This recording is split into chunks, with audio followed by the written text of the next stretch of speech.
Hello.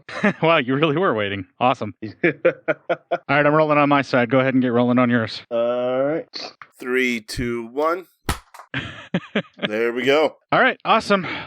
Let us not dally because we are fighting the clock. So here we go.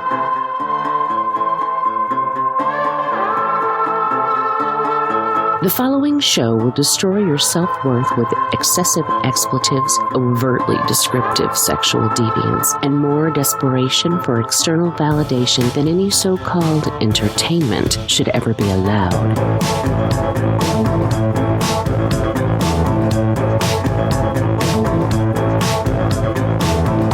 Two talentless losers who are about as insightful and provocative as a comatose jellyfish. CinePsyOPs. A tendency to deprave and corrupt those whose minds are open to such immoral influences, and to whose hands a publication of this sort may fall. So if someone of a dirty bird gets hold of your stuff, and it makes them a dirtier bird, then it's labeled obscene.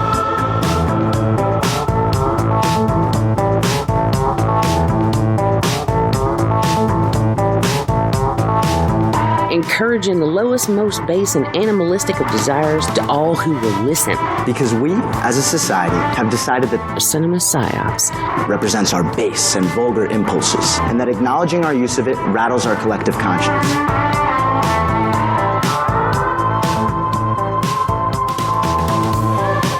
I was trying my best to make a positive impact in the lives of others, but secretly I was involved in a relationship that was taking over my life. CinePsyOPs. It was leaving me wounded and depressed, unable to even manage the relationships that mattered to me. Auditory vermin infesting every aspect of the human condition, spreading their filth and foul disease. The Black Plague of podcasting. CinePsyOPs with Cort and Matt.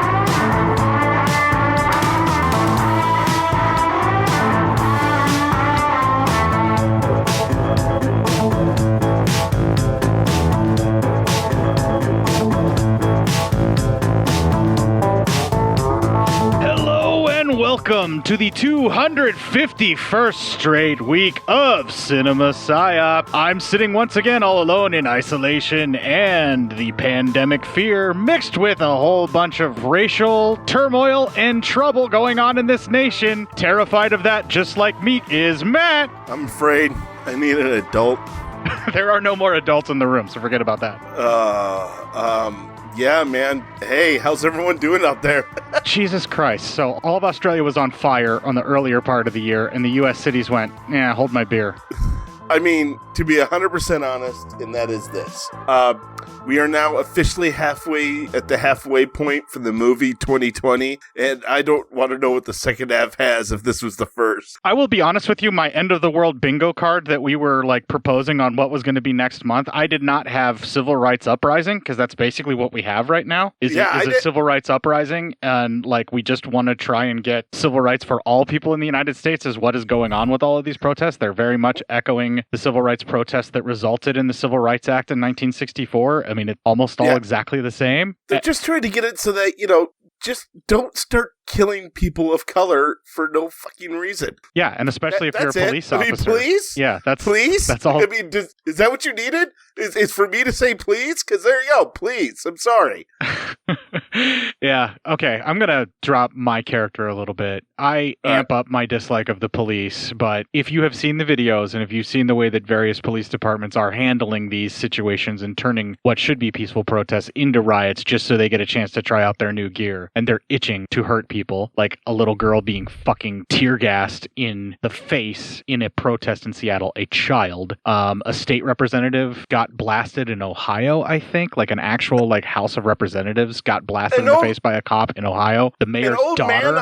An old man on a cane got slammed to the ground because he wasn't moving fast. He's on a fucking cane. Yeah. I mean, guys, fucking come on. So the solution to that our wonderful, fearless leader who hides in a bunker during a protest, fearing for his own life and probably offering up Eric Trump to try and appease the crowd's rage. He is definitely the least favorite son, is that right? Yeah. So the solution that he has is, well, let's bring in the military and let's amp up the violence on our side and try and bring this back under control. And hold on for me. I'm going to go ahead and just shut off the lights of the White House. Nope. Nobody come calling for me now. All right. Yeah, he hides in fear for like 3 or 4 fucking days. He comes out and does a speech that is full of all sorts of fucking dog whistles that you can tell Stephen Miller had to have his greasy fucking hands all over. And when he comes out the other side of it, he's talking all big and tough and everything because of everything that happened, because it's the middle of the fucking day and he's surrounded by security. I still can believe on Friday, when it was really starting to appear a lot of unrest was going to begin. A lot, all over. And you could feel it coming. And this asshole, all he could talk about was fucking Twitter. And it just, if you still, anybody who thinks he's still a decent leader or president, fucking, I don't know, just fucking go away. Don't ever come back because you're a piece of shit. That's unbelievable to me that anybody could think that. Yeah. Well, I don't want to get too awfully political because I still want to offer some escapism for whoever is out there listening to this. I get it. It's just, this is huge. Though. We're in the middle of it. Yeah, we're in the middle of it. Yeah, and it's history, and this is happening, and there's no way to really fully escape it. We have to acknowledge it. We have to talk about it. We've done that.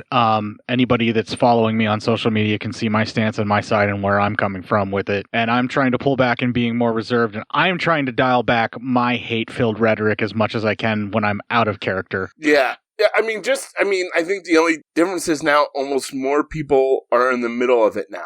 Because it's happening in it's happening in our city, for crying out loud. Yeah. So, if it reaches this city, it's everywhere. It's what I've always felt. Yeah, because that's the other thing. The civil rights unrest riots that were happening in the 60s went nowhere near this big. No. Nowhere near this big. So this is a very historic occasion. We do have to talk about it. We have to acknowledge it. And I think it's obvious that we're both on the Black Lives Matter side, and we are with the protesters on this. We want the violence to end just like everybody else, but I don't want anybody else to get hurt. Yeah. But yes, I am with the Black Lives Matter movement and with the protesters. Yeah. I just don't want anybody else getting hurt, because so far the death tolls have only landed on people of color throughout this thing. So, I just want people to stop hurting one another. Well, the police need to start being held accountable for their actions in this country. They've been getting away with it for too fucking long. They've literally been getting away with murder. Literally.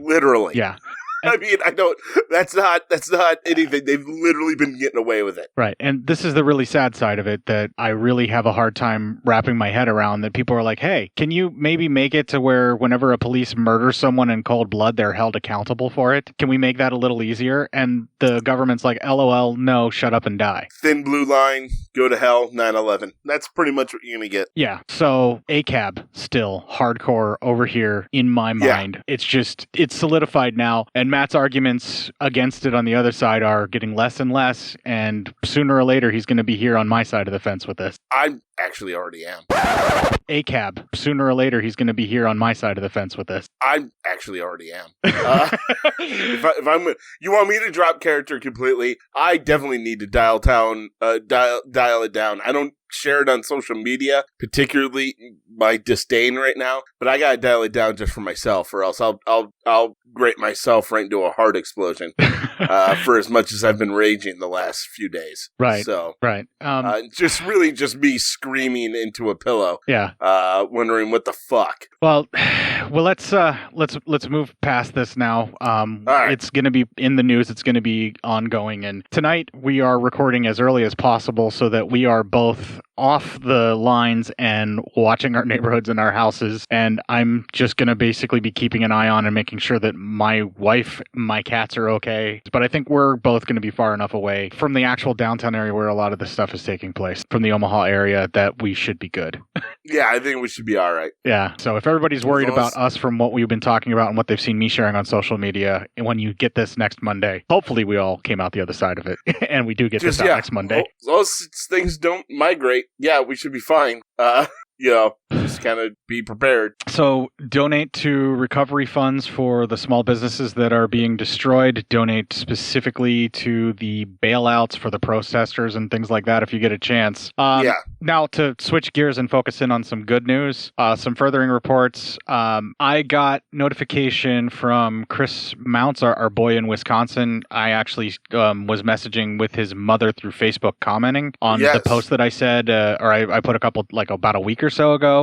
Chris is still in the hospital. He's still fighting and he's holding on. And she offered to relay messages to him. So I was actually able to give her a message specifically from you and I that we miss him and that we wish him well and we hope that he will have a full and speedy recovery. And then I also kind of spoke on behalf of the other podcasters that commented above just in case they didn't see it in time for her to read it to him. And then tagged some other folks that had asked me about it. So the update is that Chris is alive. He's fighting and he's got a long road ahead from what she said. But I don't know. She's not telling me too much more than that. So I'm just going to respect his privacy for what I'm relaying here and what I know. That was public on Facebook on the post that I made. So I felt it was okay to share. As far as Jeremy and Bradley goes, you guys may or may not know this, but they actually both had cases of COVID. Bradley has been on a ventilator for quite some time now, but I think he's going to be coming off of it today. And I do believe that Jeremy has recovered enough to where they may be releasing him today as well from what I got for the update. So Jeremy's going to be back home. And then Bradley's basically, his recovery is going to be a longer road because of the damage that was probably done and how they've had to treat him. But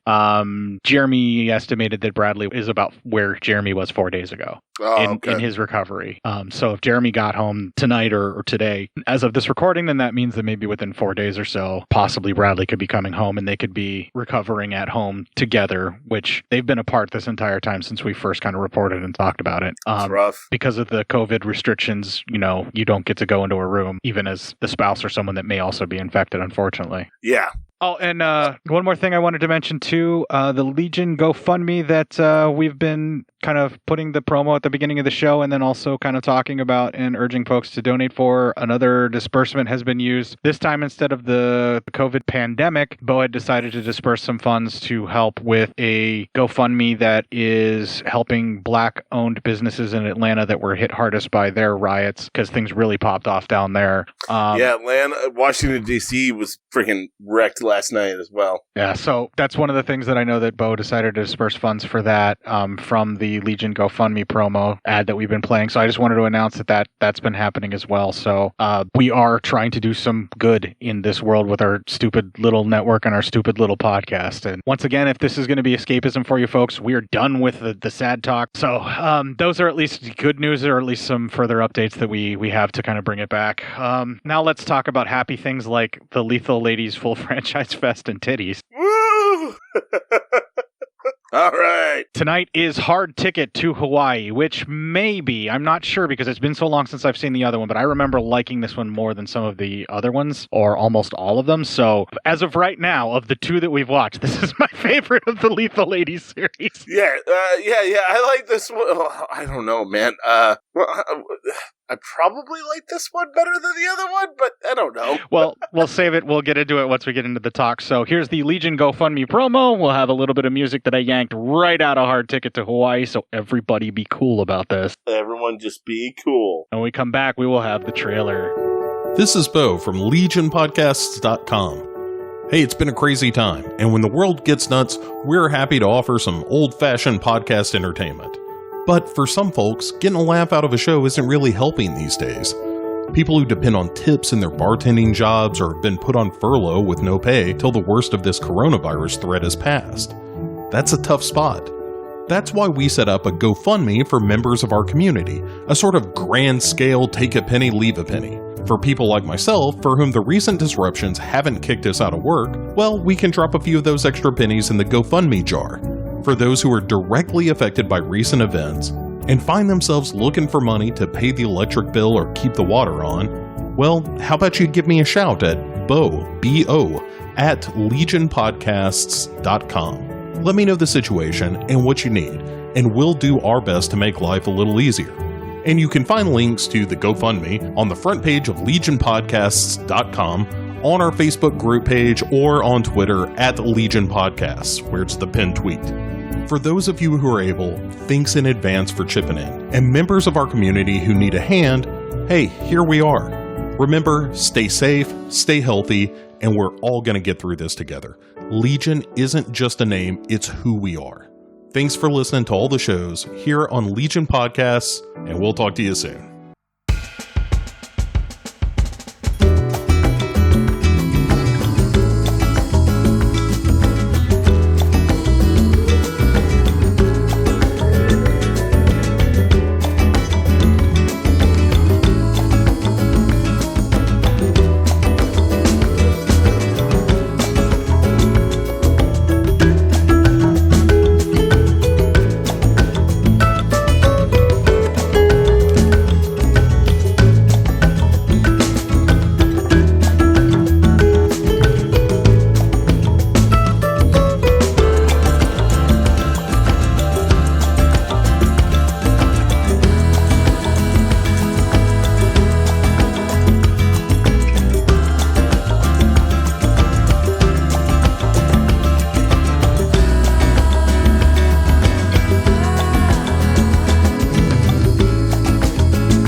title somewhere. I just sing it for no fucking reason at all. Just like, it's a hard ticket to Hawaii. Yeah. It would be featured very prominently in this trailer, but I did cut that out. So here we go with that. Hard Ticket to Hawaii. It has it all. The awesome, pristine beauty of the land. The warm caress of perfect beaches. The tantalizing wetness of the blue Pacific. Hawaii. It's a great place to visit, but you wouldn't want to die there.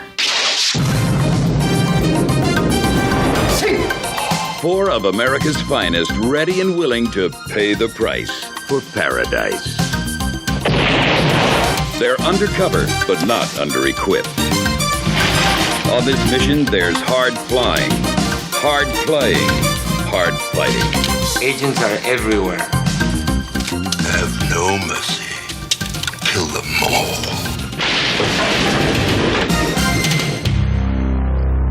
This ain't no hula. It's a hard ticket to Hawaii. Well, that was short and sweet, so let's get this movie coverage going.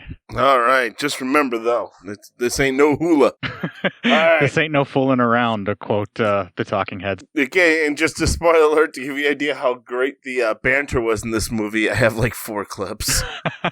Well, the banter wasn't the important part of this. The important part of this was all of the action, the bloodshed, the craziness, the fucking infected snake. Like, yeah. This movie is a hodgepodge of just crazy. It's just like this weird concoction that somehow works for me. Yeah. Anyway, so we start at a yacht club again. Not even at a yacht club again, but pretty much the same one with the same goddamn boat, right? Yeah, it's the Malibu Express. And this guy, it's a character called Rowdy, who's the main character who lives on the boat. I thought it was Riley, but whatever. I think it's Rowdy. But anyway, he and a lady friend, Donna, are getting down and boobies, so thanks movie. And she says she's leaving for Hawaii the next day. So, I mean, bye.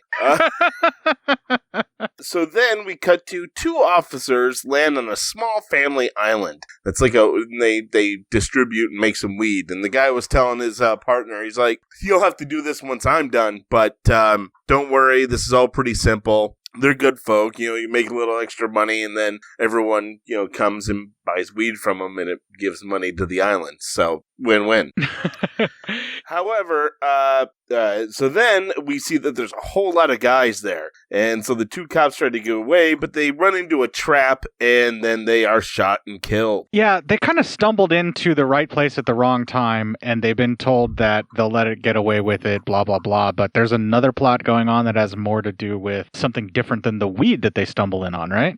Yeah, but I mean, it's just the drugs are part of it. There's a whole lot of things that they're getting stuck on here. But yeah, but like they knew the weed was there, but they're okay with it. They were going to let it go. Yeah, because but they also didn't know it was all these guys because it's supposed to be a small family business. Right. So I think there was like a hostile takeover that they weren't aware of. It's the movie doesn't make it clear, but they made it kind of clear when they saw all the dudes and know that something's wrong. So then they ran. Right. Well, the movie itself doesn't show you very clearly, but it looks like whenever they're showing up there was some sort of hostile takeover that happened off screen and they stumbled in on it, and this is how the movie's telling us that this happened. That could be too. Like they want the shipping lane that this island offers and they're not willing to share the marijuana planting that's going on there or something. I don't know. And sharing's caring. So then we cut to the title sequence being done in a warehouse.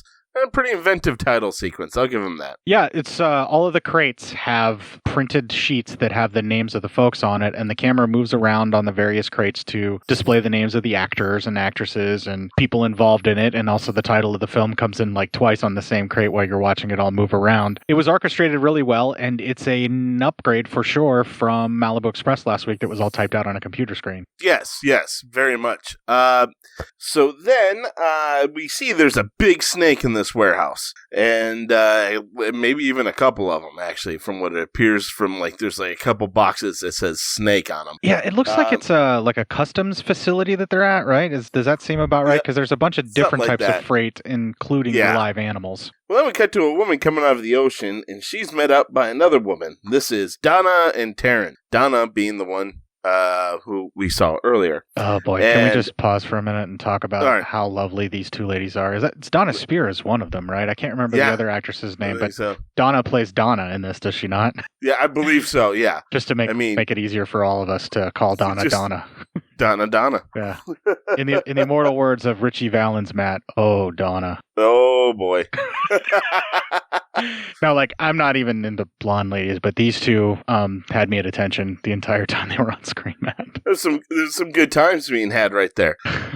So anyway, we find out that Taryn is also in the witness protection program. Then she gets a shower and we see Booby. Okay, she's in the witness protection program, but she is not protected from us seeing her shower. That is correct. There's no protection for that apparently. Yeah, we get to witness all of her in the shower without protection. Yeah, exactly.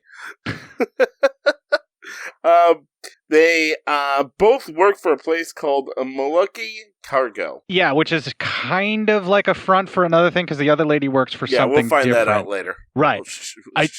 Don't ruin it for everybody at home. Well, it's called the Lethal Ladies franchise for a reason, Matt. And Lethal is actually like SHIELD, like Strategic Homeland and Defense. Yes. Or whatever it is. I can't remember what SHIELD actually stands for because I don't memorize the acronyms. I just know it stands for something. Well, Lethal stands for something very similar, but it has something to do with like the ladies that all work for Lethal.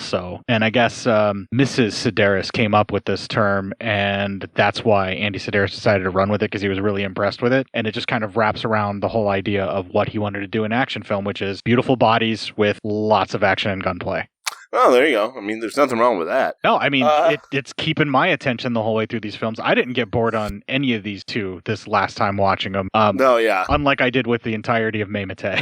Of course. Well, they're both told that they, at the cargo place, they have to be ready to take a couple out and a snake, too. So then as they fly in, we get some nice visuals of Hawaii, actually. This is pretty cool. It's pretty standard for a Sedaris flick. Almost all of them take place in California and or Hawaii in some way, shape, or form. It's always beachfront or island-type properties. So you are going to get a lot of these kind of beautiful views. Wow, that's nice. I think it's more or less an excuse to keep people in bikinis and shorts and showing off bodies, because once again, that's his plan. Yeah, right. And then beautiful bodies and fucking bullets. That's his thing.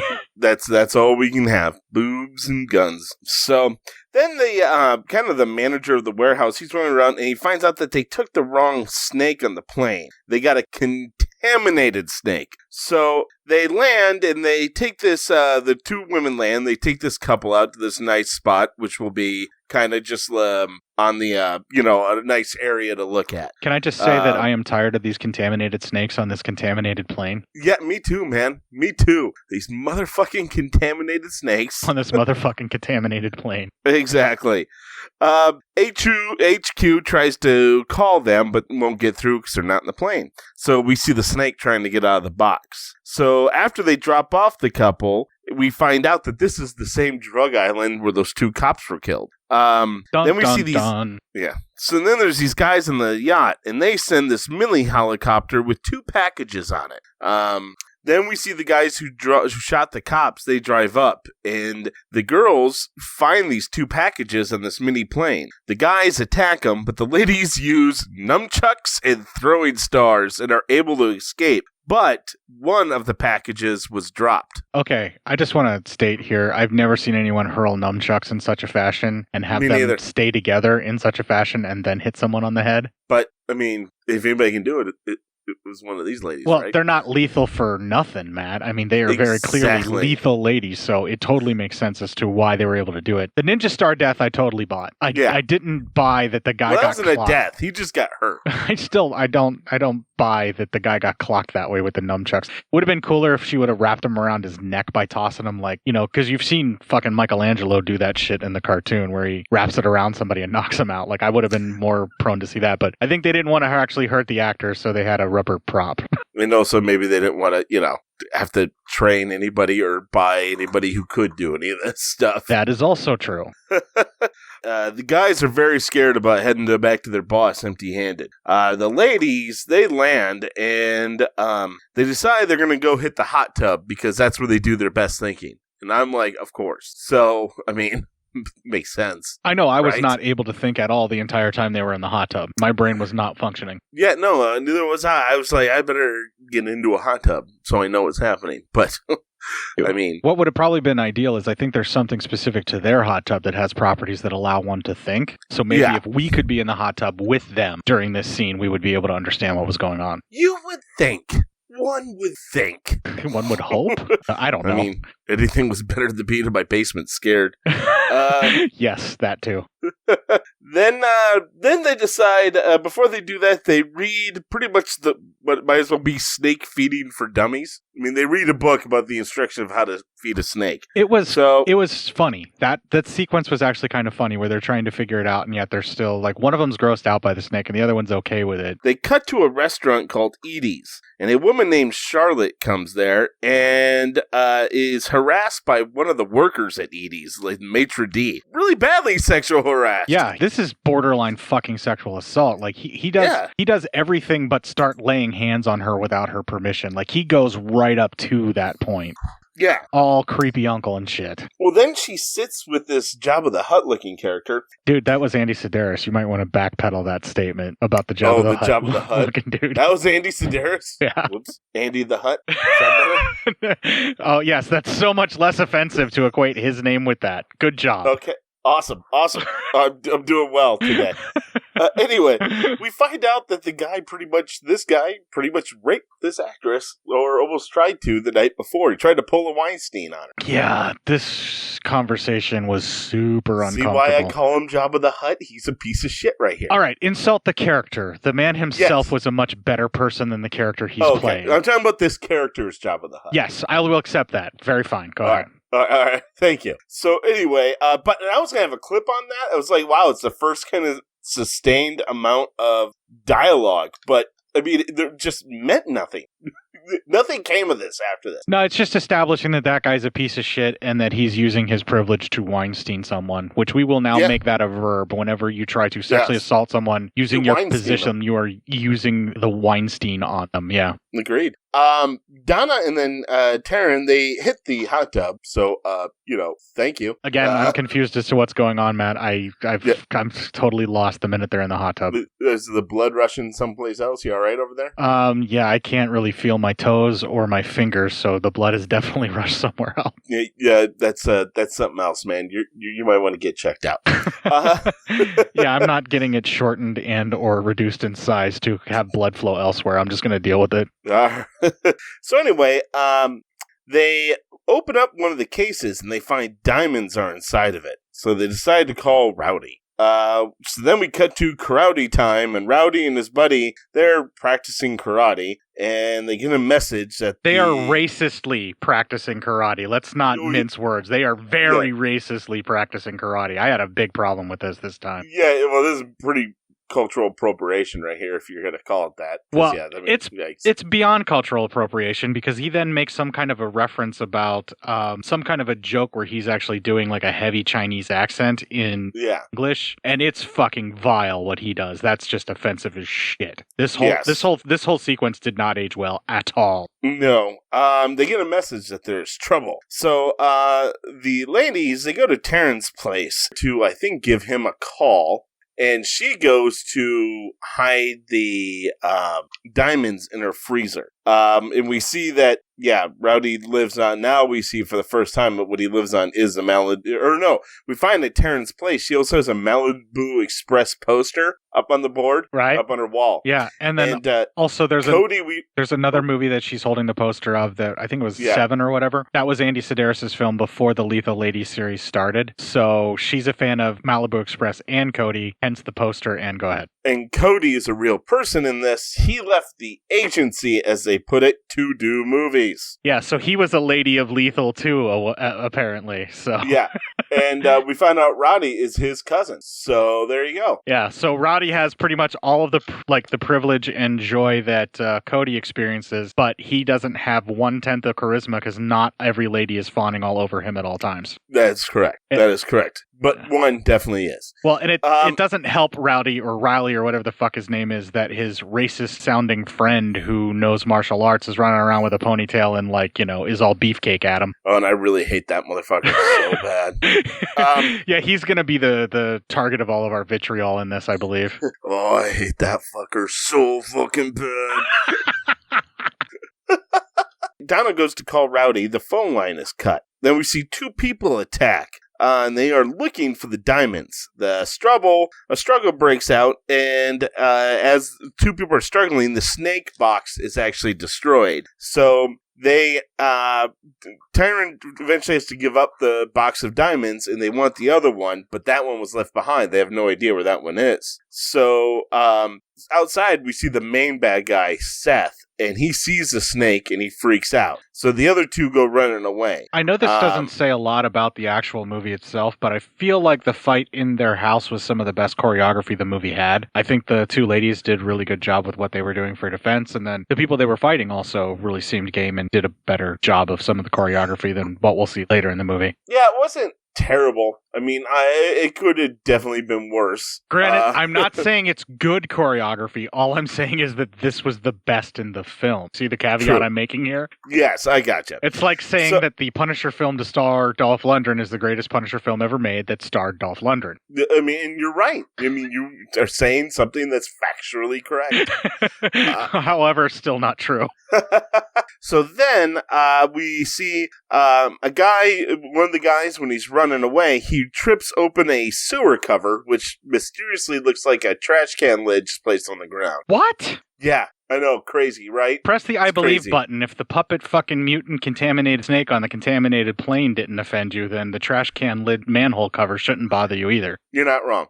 Anyway, then as Donna goes to stop them, she shoots and she actually hits Seth in the face. They get him in the car and they drive away. We see the snake rolling out and he's done with all this horse shit as well. The bullet wound hit to his face actually looked pretty decent too. It's one of the better That actually effects. didn't look half bad. Yeah, they do great bullet hits in this series. I will give them that. Yeah. HQ is still trying to call them, and that actually becomes our first clip. Donna, this is Dixon. I want you to listen carefully to everything I have to say. Okay? We had a snake delivered here for the Department of Health. Now, that snake has been infected by deadly toxins from cancer-infested rats. It's a very dangerous snake. It'll kill anybody it comes in contact with. Are you still there, Donna? Yeah, Dixon. All right. Now, my loaders made a mistake. You have the wrong snake. Do you hear me? The wrong snake. No, we don't. Don't tell me. I'm telling you, that snake, don't do anything don't get near it. Dixon, we don't have the snake. It got loose. Be careful. I'll get back to you. Donna, let's get out of here. That thing could be anywhere. Let's get back to the house and secure it. This is an emergency. Give me the Department of Health. Oh boy. So it's another thread that they add to the crazy weave of this film that makes some kind of strange friendship bracelet that you only wear for the friend that made it and never put it on again. That's what this movie is. Yeah, right. The ladies then talk about Donna's dad, who was actually an agent. So, and you kind of find out Donna's an agent, and the whole thing's a front. So, okay. Well, you got someone in the witness protection program openly talking about it all around the place, even while they're in the plane with people in the back and all sorts of shit like that. It's like, I agree, man. What the hell, man? She's the worst witness ever. Right. I mean, like, it's more like witless protection, the way she's just like, yeah, I'm exactly. in witness protection. I'm in witness protection. I mean, if you announce it, you're not protecting yourself, lady. Come on. You're doing some dumb stuff. The ladies then head to Edie's. This guy, Ashley, who's the maitre d', again harasses the two girls. Something fierce, and they just laugh it off. And I'm like, come on.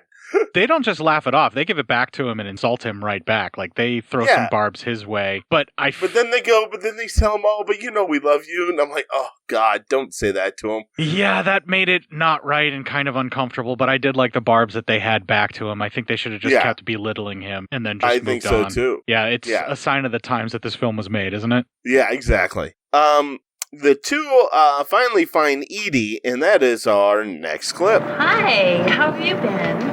Not so hot. Can I get a white wine, please? Same for me, Patty.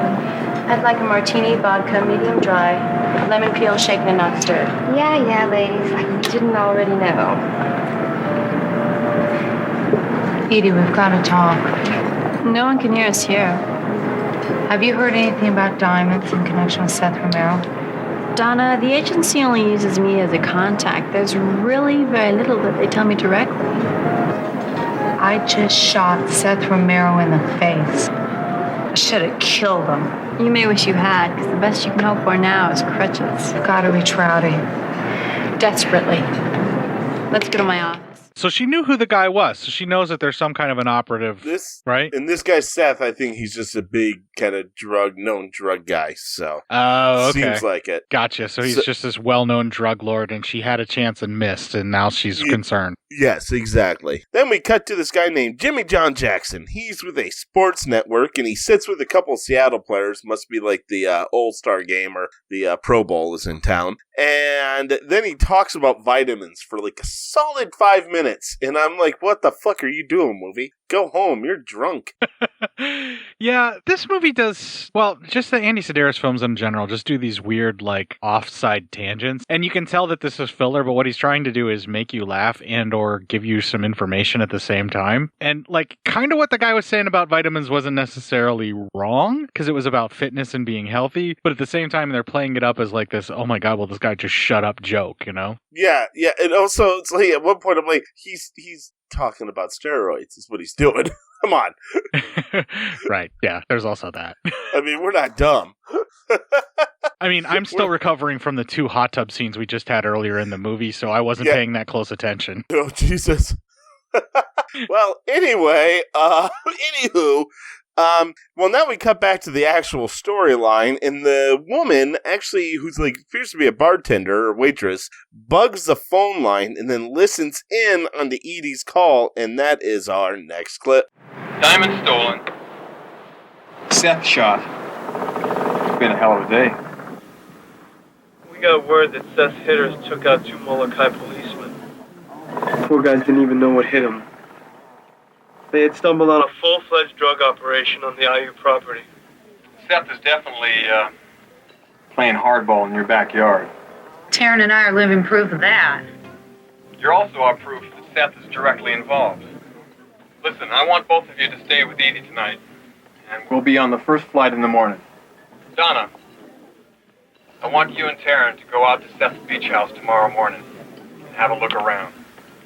Diamonds or no diamonds, you're sure to be on his hit list now.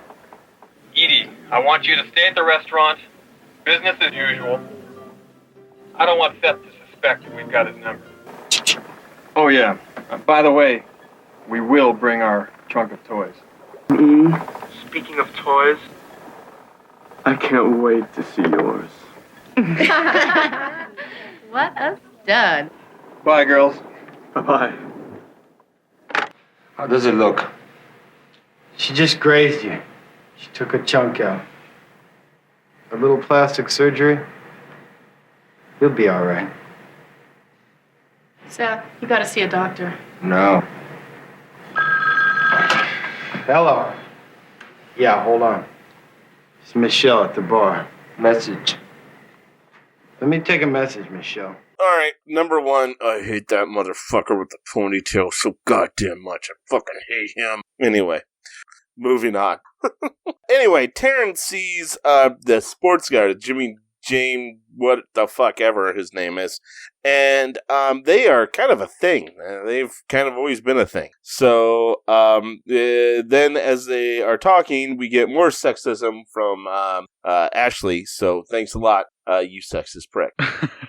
Was that the main guy that we were talking about earlier that Sedaris is playing? Okay. No, not Sedaris. This is the maitre d' of the restaurant. Oh, yeah, that fucking piece of shit. Yeah, because he talks a bunch of trash to her. To everyone. Yeah, but like right in front of the guy that she's supposedly been an item with for a while. And that guy just like, ha, ha, ha. And she's like, yeah, it's so funny. You think I'm just an object and not a human being. And she just laughs it off, too. Yeah, no. Not a good message. Not a good look. It has not aged well for sure, but we can see how the times have changed. Yes. So anyway, then we cut to Taryn and Sports Guy. They spun the day boning, and we see some boobies. So there you go. We have to point out, too, this is not something that they showed as much in Malibu Express because the sex scenes were just kind of like an afterthought, and it was more or less just ladies taking a shower and exposing boobs. But the sex scenes in Andy Sedaris films are at least somewhat passionate and filmed to be more beautiful, and they're like a classic Skinamax, like softcore sex scene that you would have seen on late night cable, where everybody's willing and everybody's into it and everything's like very passionate and romantic and loving and quite good. I mean, Everyone's having a good time. Right. So I do have to credit Sedaris for that. He at least tries to make things seem more romantic and passionate with the lovemaking that happens in the film. Even if it is just straight up two characters boning for fun, it's still very passionate and caring, and there's a whole lot of consent going on with it, usually, you know? Yeah. We didn't have that in Malibu Express with Shane's character, who was like hate fucking everybody to blackmail them. So I'm glad to see it pop up in this movie, and these sex scenes were much easier to watch. Yes. Oh, this was just grade A better to watch than Malibu Express. Yeah, and it was it was the classic cross dissolves too, where it focuses in on like showing you like how the woman's getting off and the guy's just there. Like you would see so much in these kinds of movies of this day, and I really appreciate that. That's what really taught me that, you know, a woman's pleasure is more important in sex than a man. Exactly. God damn it. Thank you. So anyway, we cut back to, we see the snakes crawling around still, so that's still in play. Then okay, I gotta back up. I talked some shit about the snake puppet, but in all reality, for as low budget as this clearly is, the snake puppet's pretty goddamn cool, and they do a pretty good job of animating it and moving it around. Yeah.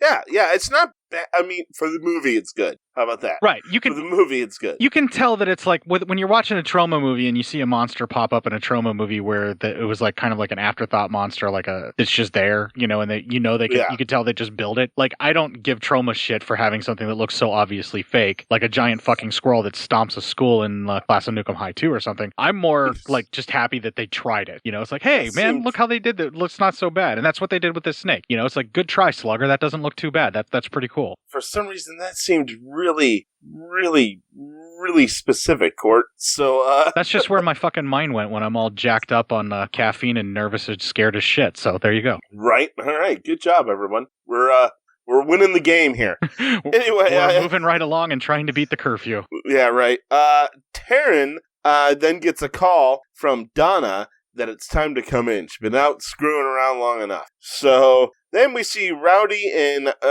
his buddy, they get in to town. And as they're driving into town, they are attacked by the drug dudes. One of them's hiding on a skateboard and hiding his gun behind a blow-up doll. So anyway, he shoots the Jeep, and his buddy gets some shrapnel right in the chest. So Rowdy... We gotta talk about when he goes past them on his hands on the skateboard, and the one guy, I think it was Riley or Rowdy or whatever the fuck his name is, says he must be smoking some heavy doobies to be able to do a handstand like that. I don't think so. I think heavy doobies would probably impair... So you couldn't do that. It would impair your ability to stand on your hands, let alone stand on your hands and ride a skateboard down the hill. Right? Jesus. It would be rough. This sequence is so ridiculous and so over the top that by the time he's like trying to shoot somebody with a shotgun using a blow-up doll to distract and hide the shotgun, you either are in or you're out when this sequence is done. Yes. Well, anyway, and you're definitely going to have to be in after this, because then Rowdy takes out a rocket launcher and fires it at him, and killing the guy, and then fires it at the blow-up doll, killing the blow-up doll, for lack of a better word. Destroying a helpless blow-up doll that all it really wanted to do was please people, and it was used for war.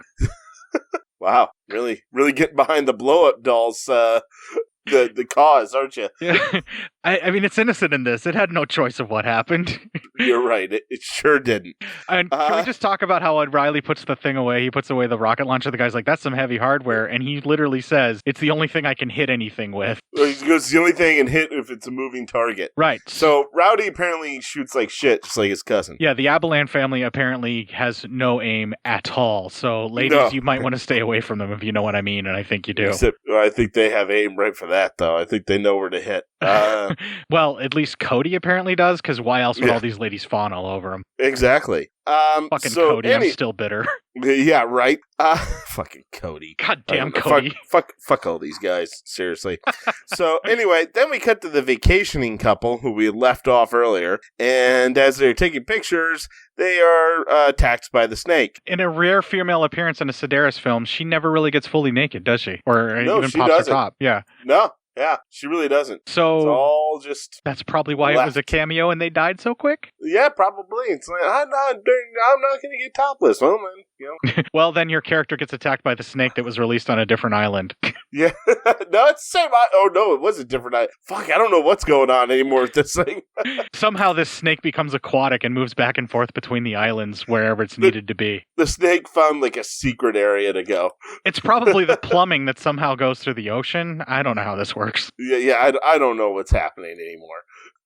Just press the I believe button because you're not paying enough attention to know where the snake is or isn't supposed to be. Exactly. The snake's not important here. All right. So anyway. Oh, I have to amend that. I'm joking around, but she does say that they're going to be on the other side of the island. So instead of them like taking a motor vehicle, they just pick up the helicopter and fly to their house, which I don't understand how they're not helicopter, but the plane. I don't know how they're able to fly back and forth from the plane to these custom things, or if they're just the one that does all of this for the islands. And that's why the plane and their runway is right by their house or whatever. But they're supposedly on the same island. So it probably traveled through whatever plumbing or whatever to get to where that couple is. Yeah. I know that it's the same island, folks. I was just being facetious. So anyway, so then Edie, so we cut to the hospital and Rowdy's buddy got all stitched up and he's fine now. He makes some kind of offhand sexist comment about how good looking his nurse was and kept him in stitches. Yeah, and then he implies basically that maybe they fucked, but yeah, but he made a dad joke. He made a dad joke and we're all supposed to think that's fucking funny. I mean, I thought it was funny. It was funny. Shut the fuck up. I'm mad about that. He doesn't get to have a personality too. Fucking shithead. He's a multi-layered piece of shit. Come on, give him a chance. I don't like it. All right, fine. All right. Thank you. Jesus. Let me have that. So anyway, Edie gets a call from Rowdy, and she says she'll be able to go pick them up. We see that same lady waitress is listening. So then Edie goes into a room to change, and we get to see movie. So thanks, movie. I mean, that's the other reason for this scene. I mean, anytime a lady pops a top in an Andy Sedaris film, it's an automatic thank you movie. So let's just assume, that we're thanking the movie for that. And then whenever the dudes are, popping their shirts off, that's a thank you movie for whoever's into the dudes and the beefcake. So yeah, man, let everyone get a little something. The mission statement of Malibu Bay Films is beautiful bodies on screen doing violence and gunplay. That's their whole thing. So just accept the fact that it'll be a constant thank you movie all the time when we mention nudity from here on out. Pretty much. Yes. So thank you, movie. I'm still going to do it, but whatever. Right. We're still going to thank the movie, but we have to not thank it and say fuck you for bad nudity, which thankfully we haven't seen yet here. Yeah. Yes, exactly. So anyway. All right, so then we cut to Edie leaving, and then Michelle calls up the drug crew, and they tells them to come pick her up. This is that waitress lady. So then we go into a dressing room, and a girl talks to Michelle about boobies and their body. So, all right. But then Michelle, the lady, leaves, and Michelle then reveals that she is actually a cross-dresser. She is a he, and his name is actually Michael. Do you recognize that actor from the movie before? Yes, as the brother. Yeah. Or the whatever, the nephew. Right. The guy that his wife was cheating on him with Shane, and Shane was trying to blackmail her, and then he was also having sex with Shane, and Shane was trying to blackmail him. It's that same actor. And oddly enough, with the wig and the makeup on and everything like that, I recognized that actor right off the bat. Even as a bartender, I just totally got it. I was like, oh, shit. Yeah. I mean, we all kind of saw him, what he looked like before in the last movie. So yeah, I don't think there's too much of a surprise if you've seen Malibu Express. Different and better wig in this movie that they gave for the character. So I really enjoyed that aspect of it. I kind of liked the discussion that they were having because the actress that was standing there topless talking about how to keep her breasts firm and how to firm them up with the right kind of exercises and then demonstrate how to do those exercises. I really enjoyed that and I felt it was very informative and I had to watch it 2 or 3 times to make sure I got all the points she was making. Well, yeah. So, of course, because, you need to know what's going on. Because I'm a goddamn creep whenever Andy Sedaris movies are on screen. Woohoo! So the drug people pick him up, and they decide they're going to go get Edie, and they are going to grab her, and then they find her, and they kidnap her and take her away. Then we cut to Donna and Taryn are investigating Zach's place. They see a chopper landing, and then they have a weird thing where they're learning how to use the video camera they have because it was probably new technology at the time. Or they just wanted to make some kind of sexist joke about how they can't figure it out because it's technology. Yeah, right. Well, Donna couldn't figure it out, but Taryn knew what she was doing. So then they see that they have Edie, that Edie's being pulled out of a helicopter. So the guys at the hospital decide they're going to go ahead and hitch a ride. Then we cut to the ladies go to a sumo gym, and Taryn makes some vaguely racist remarks and about language and shit like that. I think she starts using the Spanish language or with these two. It's the dumbest thing I've ever seen. Yeah, it did not age well. I think it's more cultural than racist straight up, because she's using a completely different language and she's talking about how she knows all these languages, but it's inappropriate, like, cultural jabs that just don't quite work. Yeah. So anyway, it's no good. It's no Gouda. So, are you referencing the cheese? Because I'm not getting that joke. Yeah, it's the cheese. No Gouda. Okay. So, I like Gouda. Who's dad joking now, Matt? Yeah, right. Well, fuck you. It's my right. Yeah, you had to suffer the ordeal of raising a child. You should at least get to make the jokes. Yeah, exactly. So then Donna calls, and Donna makes a phone call, and then she actually puts 2 and 2 together about Michael. And then they go, and and then Taryn and Donna decide to go and check on the couple and find them both dead, with the last picture being, I think, the snake killing them. It was kind of interesting how their bodies were in advanced decay, like whatever the snake is contaminated with, which some kind of like lab rat cancer thing, weird disease, like apparently it causes decay at a rapid speed, because they've only been dead for like a day and they look like they've been sitting there for 6 years. Yeah, right? Jesus. Except the stuff hadn't dried out yet. It was still gooey. So it was like a freshly rained on 6-year-old corpse is what it looked like. Exactly. Well, then we cut to Jimmy John does a whole football interview, and the 2 players he's interviewing are really drunk and responding to questions really colorfully with some colorful words I can't use and I don't want to use. So then he and Jabba the Hutt get afraid because their careers are going to be over because, they can't air that on TV. Not without heavily censoring it and also making those guys look like the drunk assholes that they are. Yes, right? Then the Rowdy and the other guy get there, and they tell the sex offender who works there that Ashley, who maitre d', who keeps saying all the inappropriate things, that they're taking his car to meet the girls. So then they cuts to they lost the signal. That interview didn't go out, so now maybe their careers aren't over. Again, this is a weird part of the movie. This is all filler and just an excuse to have Andy Sedaris do his cameo that he likes to do. So I mean, you could pretty much skip it, and it doesn't really affect the story, quote unquote story at all. Yeah. The ladies and the gents are all gearing up. They got all their guns. They're all putting things together. And then they find out that the snake will die in 36 hours on its own from all the fucking shit in its body. Then we see the snake is actually getting into that sewage from that open cover. That's what they get for putting a manhole cover to be just a trash can lid, Matt. Yes, right? Yeah, exactly. That's what I kept saying. So they did it to themselves by not properly stowing away their sanitation issues. This is all their fault for using, plastic trash can lids as a manhole cover. Exactly. So then we get the drug people are interrogating Edie on where the diamonds are. Rowdy and Donna decide to go and check some film Donna had taken of Seth's place. We get more interrogating of Edie. Cut back. And we find out this is when they actually say that the whole shipping place is just a cover for the agency. I'm assuming a drug agency. I don't know. Some federal agency. Then Taryn and Rowdy's buddy decide to get their drink on, and they just start drinking. Then we see a very greased up lady flexing with nunchucks and stuff. She's one of the drug cartel's ladies, but she's all flexing and greased up with nunchucks. Can I just say for a brief moment here, I actually found this of course. quite erotic. Yeah, man. Wasn't half bad, was it? No, I was like really impressed with the bodybuilding that this lady had been able to accomplish, and I just wanted her to pick me up and carry me away into a sunset, Matt. Come sail away, come sail away. No. I want her to pick me up and walk out into a sunset with me. Oh, love lift us up where we belong. That fits better. Now stop singing before I punch you psychically. So then Donna and Rowdy, they decide to go to Bone Town and, more boobies. So thank you, movie. Except it's fucking another Abilene just getting love and lust thrown at him without even really having to try or be charismatic in any way. Shit. Fucking goddamn Abilene's. I gotta say, I kind of like Riley more than Cody, though. Yeah? Kind of. I mean, I don't blame you, but I mean, I'm just asking. I mean, like, the only thing that Cody has kind of going for him is that he's, like, super nice and kind to everybody, and Riley does that already. And on top of that, he actually, like, comes up with some decent plans and is a much better, quote-unquote, agent than what Cody appeared to be.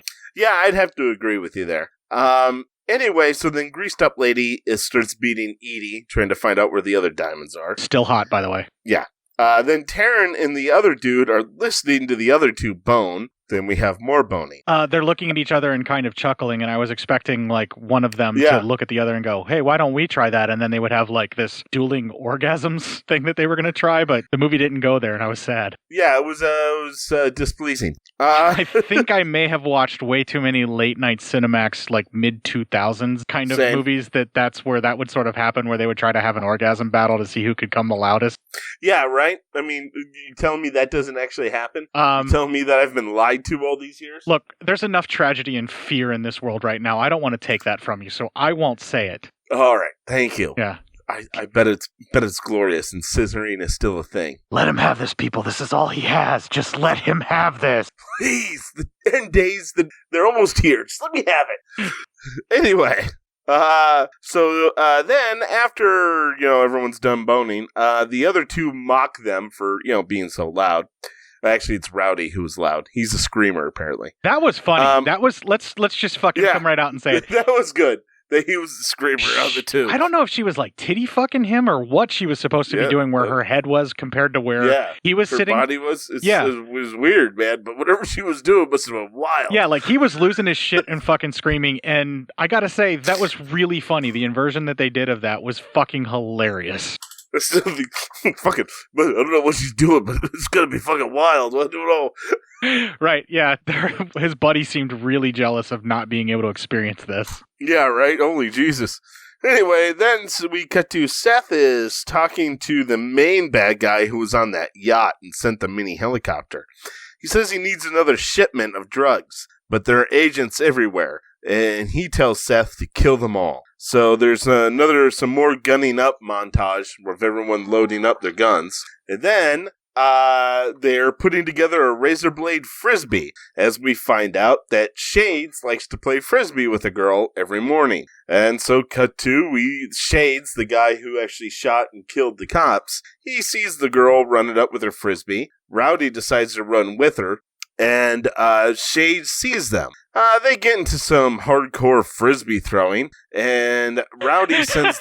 I like how you make... I mean, it is. They throw it aggressively at each other. Well, yeah, it's a dick measuring contest with a frisbee, which makes it that much more funny. I really dig this part of the movie. The blow-up doll explosion shit and the stuff on the blow-up doll is my favorite part of this whole fucking movie. The blow-up... That was the skateboard guy with the blow-up doll and all that being exploded, that shit is fucking hilarious. That's gold. And then this is like a really close second. Like, I really laughed at all of this stuff, like where they're really trying to like show each other up with like hardcore frisbee throwing, like they're playing fucking handball on the street in New York in 1950 or something. Right? And then Rowdy sends the girl away and gives her a great ass comment, and she says, right back at you. So Rowdy apparently just could have had her too if he wanted her, because he's a piece of shit and no one loves him. All right, back that up. Riley a little bit better than Cody, so he deserves to have a lady notice that he has a nice butt after she's sexually harassed by him. Fine. I don't like it, but fine. But I hate him. I hate him so fucking much. I hate him. Just keep telling yourself, at least he's not Cody. Just like you keep repeating. Yeah. It's only a movie. You just got to keep telling yourself that. At least it's not Cody. At least it's not Cody. It's not Cody. Oh, I don't know, man. I'm starting to like Cody better. Only because Cody is 1 week removed. I tell you. That's yeah, exactly. Because now Rowdy's just shoving it in my face about how awesome his life is. But then Rowdy throws the razor blade frisbee, and that kills Shades. That was cool. That was very cool. Although I was hoping it like cut off his fingers when he go try to catch it and shit like that. Yeah. I do want to point out that a razor blade frisbee was also used, I believe, in Phantasm 3, and I dug that stuff even more. But that's Don Coscarelli. He's a fucking maestro. So yeah.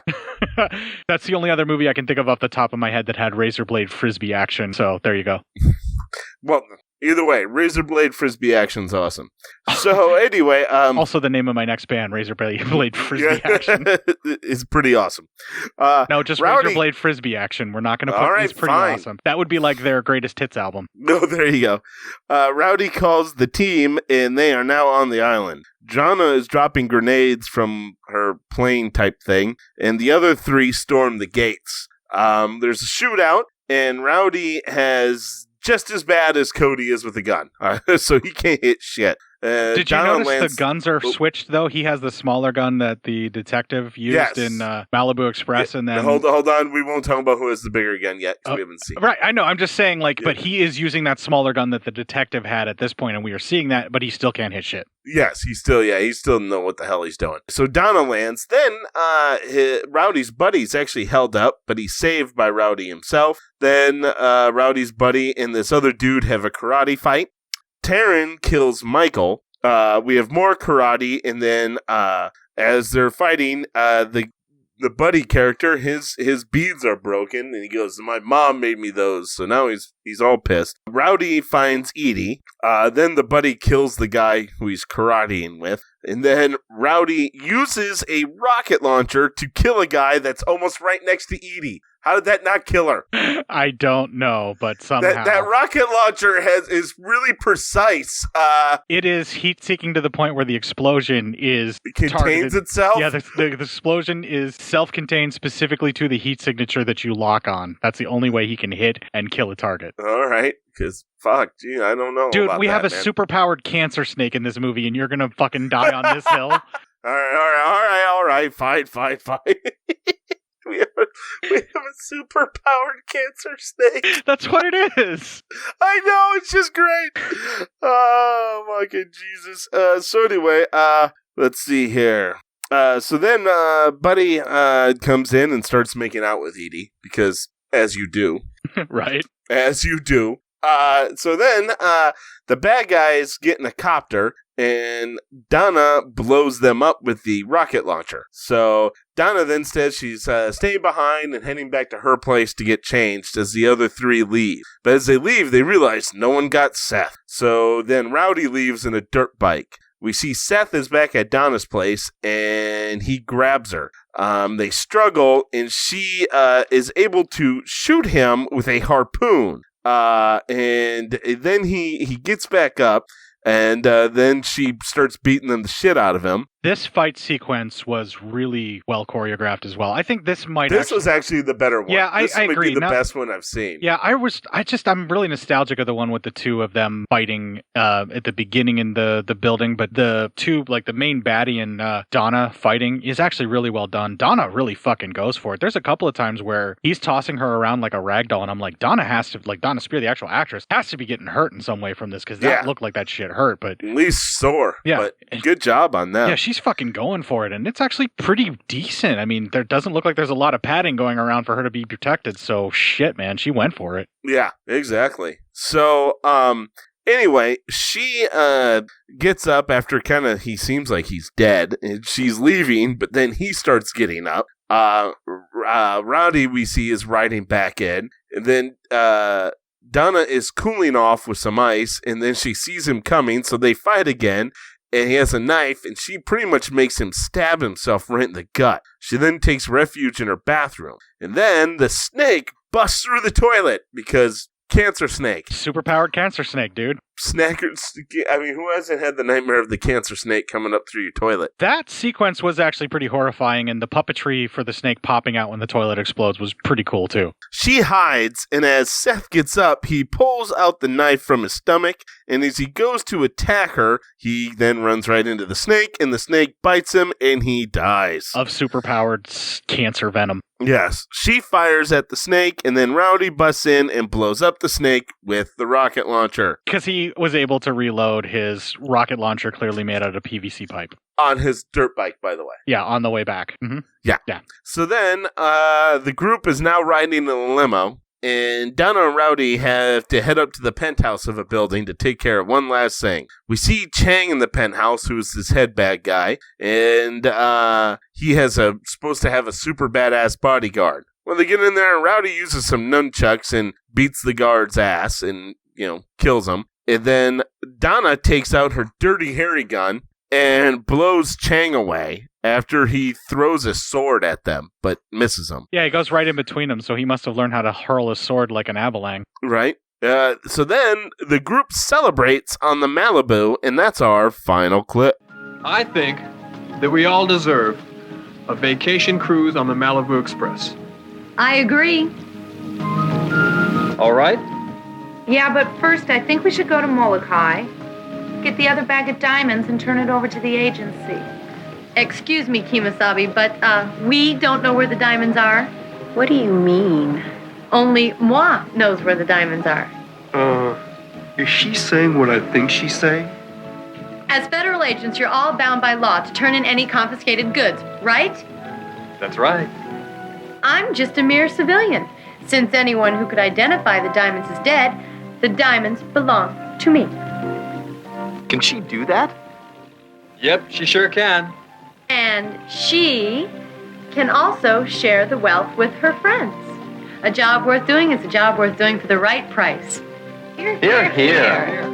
Federal agents are taking a bribe. Oh, that's so funny and charming. What a happy ending for everyone. They're rich now. Let's taste the right privilege and roll credits. All right, we've kind of bellyached and had a little bit of play here and there with the film, but we also had a lot of praise for the moments that were really great and awesome. So the highlights of the film for me, obviously the nudity is going to be the thing that keeps everybody coming back to this. That's what keeps my attention, if you know what I mean, and I think you do. But, I mean, the explodey blow-up doll, like rocket launcher, skateboarder death scene is like the highlight of the film for me. I just don't think it gets any better than that. Yeah, no, that and then the snake. The snake, to have a cancer-ridden snake is just some of the most fun you can have. Yeah, Super Cancer Snake is pretty awesome, and that's what holds the film and keeps your attention. The thing at the end where he busts out of the toilet, that's also a highlight as well. I think those two things may be like the best parts of the film, but I still absolutely love the razor blade fucking. That's Frisbee. awesome. That's awesome too. Again, I'm just in love with the blow-up doll in the rocket launcher. That's a clip, by the way, that you're in love with a blow-up doll. Oh, God damn it.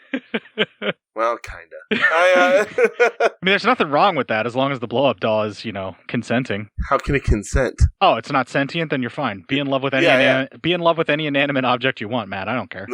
There we go. Now we're talking. That's also a clip. Be in love with any inanimate object you want. Anyway, though, I had a lot of fun watching this movie. It was a lot of fun. Once you get past some of the dialogue, which just doesn't help. Yeah, there's some moments of this where the blatant and very misogynistic sexism pop up that are really hard to kind of tolerate. And I can't dismiss it this time around saying it's a sign of the times. It was a lot more blatant. I will say this, at least... That Maitre D was disgusting. Right, but at least it's asshole characters that are acting like that, and you don't see our protagonists acting like that. Except for their kung fu fighting or their karate fighting, then they act like that. That one I'm going to kind of chalk up to the time that they were able to get away with that, because it wasn't necessarily considered to be blatantly racist that we would consider it now, but like in the 80s, that was kind of something that, I mean, look at just the Police Academy of movies and the way that they did some of the vocalizations of various characters, like, just doing accents and things like that for comedy and playing it up. So whenever they're doing that as part of the joke, now we see that not only is that cultural appropriation, and that is also blatantly racist to do the dialogue and try and do the accent of a nation in such a dramatic caricature way that, that's offensive and that's not right. But in the 80s, nobody would have even thought twice about that, dude. They just would have overlooked it and been like, oh yeah, whatever, big deal. You're not wrong. I do believe that most ladies, even in the 80s, would have had a problem with the blatant sexism of the maitre d' character and the way that he was acting. I can't see any woman wanting to be talked to like that at all. They were amping that up, obviously, to show that he was a piece of shit, misogynistic asshole, and that to contrast against the other characters so they don't seem so bad whenever they're oogling and, just kind of like staring at the ladies and acting like immature children. Kind of like what we do from the comfort of our own home when we're watching the movies. Yeah, exactly. Wait, what? Come on, okay, sorry. Didn't want to spoil it for everybody, but we're ogling the ladies just like the main characters in the film. We're doing it. Sorry. That's what the film's presenting them for us to do that, man. We can't help it. You're not supposed to tell anybody about it. Oh, I'm sorry. Matt closed his eyes anytime a female was nude on screen out of respect. Now you're talking. Matt watches the Andy Sedaris films like Mike Pence. He just has to close his eyes or turn his head whenever there's female nudity. Right? That's it. That's all I do. And I promise you that I'm sorry I'm watching. I can't keep up that line. That's ridiculous. Yeah. I mean, the main reason to watch the Andy Sedaris movies are the bodies. That's what they're there for. He's putting them on display for you to enjoy all of the beautiful bodies. And he's giving you a little bit of a fun plot and some action. And this time around, a super-powered cancer snake, which was just insane and awesome. It's just fun. It's just good, clean fun. Yeah. Like I said, there's parts of it that are definitely objectionable, but we've addressed them. We've dealt with them. We said we didn't like them. They didn't completely ruin the overall enjoyment of the film. You kind of have to take the good with the bad. And as you do with almost all movies from like the 80s. Yeah, you take the good, you take the bad, and that's something, the facts of life. Yeah, exactly. Yeah. Pretty much. All right, so we're running short on time here, folks. We're going to play the promo for the Ending Legion promo show. We're going to then play a little bit more music straight out of Hard Ticket to Hawaii, and when we come back, we will close out this show. If you enjoyed this show, then make sure you check out the other great shows on the Legion Podcast Network, like Cinema Psyops, Cinema Beef, Devour the Podcast, Duncan and Bo Come Correct, Exploding Heads Horror Movie Podcast, Friday the 13th, Get Slayed, The Helming Power Hour, Hello, This is the Doom Show, Hero Go Show, Kill the Cast, Underwater Kaiju from Outer Space, Jerry Hates Action, Legion After Dark, Mental Health, Obsessive Cinema, Discourse, Pick Six Movies, The Podcast by the Cemetery, The Podcast on Haunted Hill, The Psychosemantic Podcast, Rick Radio, House of Wax, Dude Looks Like the 80s, Rabbit and Red Radio, The Shadecast, Short Bus Cinema, Two Drink Minimum Commentaries, The VD Clinic, Who Will Survive Horror Podcast, and Witch vs. the Doomsday Clock. With such a wide spread of shows, there is guaranteed to be a niche for you to fall in love with. Horror, politics, movies, books, sex, music, commentaries, health, video games, kaiju, action, news, comedy, and opinions that would most likely get you killed in some parts of the world. We are proud to bring you some of the best podcasting in the world. Check us out at www.legionpodcast.com, iTunes, Spotify, Stitcher, YouTube, and any other dark corner of the internet where podcasts can be found. To Hawaii. It is definitely not paradise all the time. Not all the time.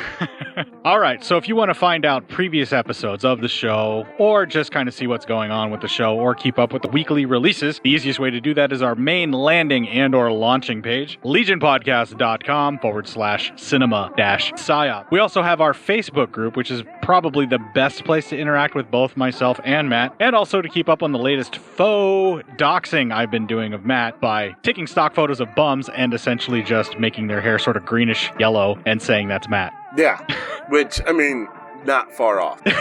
I got pretty close. Did you see the one that I just posted today with the guy sitting on the park bench? No, that one I'm going to have to see. Yeah, but I'll have to check out. All the other ones you've even considered kind of doing a new avatar with, because we got to get rid of that Ed, Ed and Eddie dude, because that belongs to Cartoon Network, and they're going to come after you eventually. Yeah, that's probably sometimes that'll happen.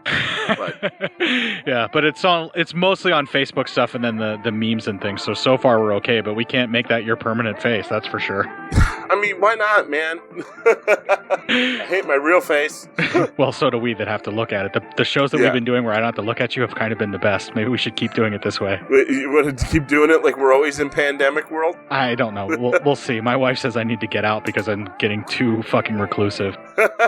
Oh, God. Cort, too fucking reclusive? Jesus. Yeah. I don't even know what that's like. Well, you can find me on Facebook and see what that's like. I am Cort Psyops. You can also find Matt on Facebook and kind of post your own faux docs photos if you want. Matt Psyop. You could also email those faux docs photos to Matt, psyopmatt@gmail.com, see if he approves. Yeah. You could also send those faux docs photos of Matt if you'd like to me, cinemapsyopscort@gmail.com for those faux docs photos.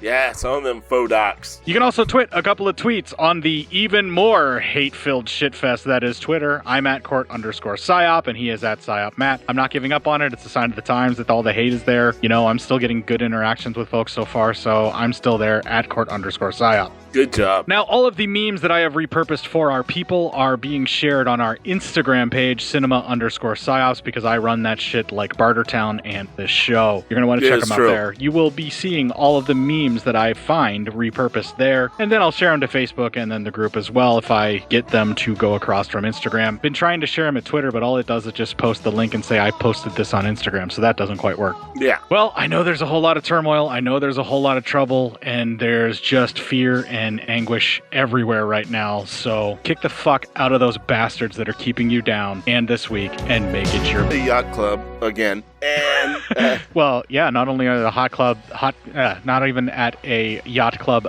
I fucking know. Fucking weird-ass people doing weird-ass shit. Everyone's fucking weird around here.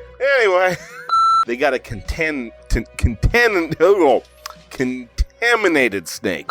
That sequence was actually kind of funny where they're trying to figure it out, and yet they're still, like, one of them's grossed out by the snake, and the other one's okay with it, and the snake's long gone anyway, so they didn't even realize it. Not yet. Oh, sorry. Didn't mean to jump that far ahead. You're ruining everything. So anyway. Like I said, they were in a hot tub. I can't think right now. Yeah, right? He's talking about steroids is what he's doing. Come on. Right. Yeah, there's also that. I mean, we're not dumb. I mean, I'm still recovering from the 2 hot tub scenes we just had earlier in the movie, so I wasn't paying that close attention. Are you all right over there? Yeah, I'm fine now. I meant, like, while I'm watching it, I was recovering and cleaning myself. I mean, recovering. Oh, no, Jesus. So, anyway, let's see here. So, then, hold on, I'm sorry. Oh, okay. Song's so nice, I had to play it twice in 2 different versions, I suppose. Yeah, right? Stop singing or I will fucking mute you. We have to finish up this goddamn show. We're almost at curfew time. Fine, fucking go. The show, or keep up with the weekly releases on the latest faux doxing I've been doing of Matt by taking photos of stock photos. I'm just in love with the blow-up doll. Be in love with any inanimate object you want. Kick the fuck out of those bastards that are keeping you down and this week and make it your bitch. I'm done on my side. All right. And I am done on mine.